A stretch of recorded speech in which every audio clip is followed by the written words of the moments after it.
প্রিয় বন্ধুরা, দেখেন একসাথে অনেকগুলো ফসল করেছে। আসলে ইচ্ছা শক্তি হলো মানুষের আসল শক্তি।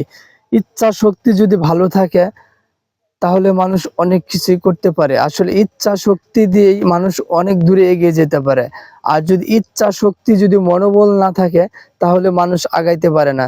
তাই আমি বলি, যে কাজটাই করার না কেন সেটা ধৈর্য ধরে করতে হবে, ধৈর্য সহকারে করতে হবে, তাহলে সফলতা অর্জন করতে পারবেন। এই যে লোকটা দেখেন, প্রথম কলার বাগান করেছিল বা করেছিল, এখন দেখেন পাঁচ মিশালি সবজি করেছে। যেমন আলু করেছে, সাথে করেছে আপনার মূলা শাক করেছে, মরিচ করেছে। ওই যে দেখেন ওই সাইড দিয়ে মরিচ করেছে। অনেকগুলি ফসল একসাথে করার জন্য চেষ্টা করেছে। আসলে অল্প জমিতে যদি আমরা অল্প অল্প করে চাষ করি তাহলে অনেক কিছু করা যায়। কৃষি কাজটা হচ্ছে আমরা অর্থনৈতিক ভাবে বাংলাদেশের বা কৃষিকাজ অর্থনৈতিক ভাবে অনেক স্বাবলম্বী, বা নিজের বিক্রি না করতে পারলেও খাওয়ার জন্য কিছু কিছু করলে সেটা আর কিনে খেতে হয় না।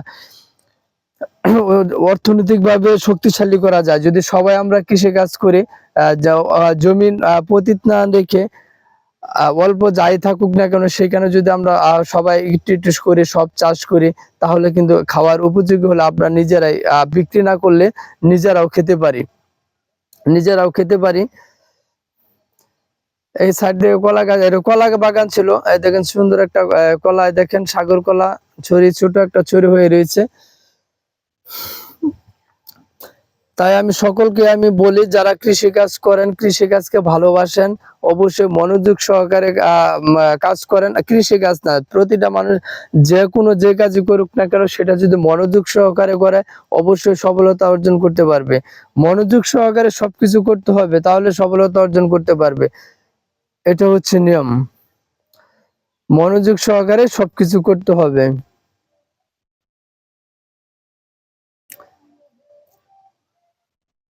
পুরো প্লটটা দেখানোর জন্য চেষ্টা করলাম। যে আলু দেখেন মোটামুটি ভালো হয়েছে, খারাপ হয়েছে না।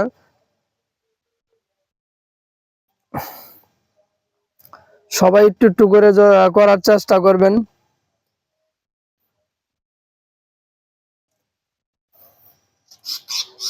দেখেন এই প্লটটা পুরা এটাই আপনার যে সবজি প্লট, যে কোনো সবজি এখানে পাবেন। সবাই সবকিছু করেছে, অল্প অল্প করার জন্য সবকিছু করার জন্য চেষ্টা করেছি।